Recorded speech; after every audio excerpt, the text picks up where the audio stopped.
Cyclone land fall అయిన తర్వాత దాటి వెళ్ళిన తర్వాత రెస్టరేషన్ కార్యక్రమం అనేది చాలా చాలా కీలకమైనది. దానికి ప్రధానంగా పవర్, విద్యుత్ సంబంధించి 11,347 ఎలక్ట్రిక్ పోల్స్ ఆల్రెడీ రెడీ చేసుకున్నాం. 1,210 ట్రాన్స్ఫార్మర్స్ కూడా రెడీ చేసుకుంటాం జరిగింది. 772 రెస్టరేషన్ టీమ్స్ కూడా ఆల్రెడీ ఐడెంటిఫై చేసాం, పొజిషన్ చేసాం. అంటే సైక్లోన్ డైరెక్షన్ బట్టి వీళ్ళు ఎక్కడ ఉండాలి, మెటీరియల్ ఎక్కడ ఉండాలి, ఆల్రెడీ పొజిషనింగ్ కూడా అయిపోయింది. హాస్పిటల్స్ కూడా కరెంట్ అందించాలి యుద్ధ ప్రాతిపదికంగా అనేది ఒక నిర్ణయం తీసుకున్నాం. తగిన చర్యలు కూడా తీసుకుంటాం.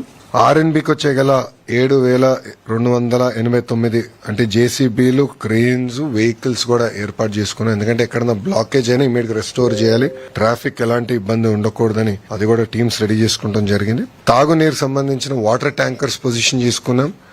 సిపిడబ్ల్యూ స్కీమ్స్, ఎందుకంటే తిట్లీ దగ్గర నేను నేర్చుకుంది అప్పుడు గతంలో పంచాయతీరాజ్ గ్రామీణాభివృద్ధి శాఖ మంత్రిగా పనిచేసే కనుక కరెంటు పోయినప్పుడు ప్రధాన ఇంపాక్ట్ అయ్యేది సిపిడబ్ల్యూ స్కీమ్స్.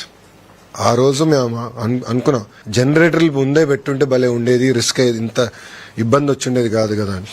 అందుకే ముందస్తు చర్యలు తీసుకున్నాం. గౌరవ ఉప ముఖ్యమంత్రి గారు పవన్ కళ్యాణ్ గారి నాయకత్వంలో ముందస్తు చర్యలు తీసుకుని డీజిల్ జనరేటర్స్ కూడా 1037 డీజిల్ జనరేటర్స్ పొజిషన్ చేశాం.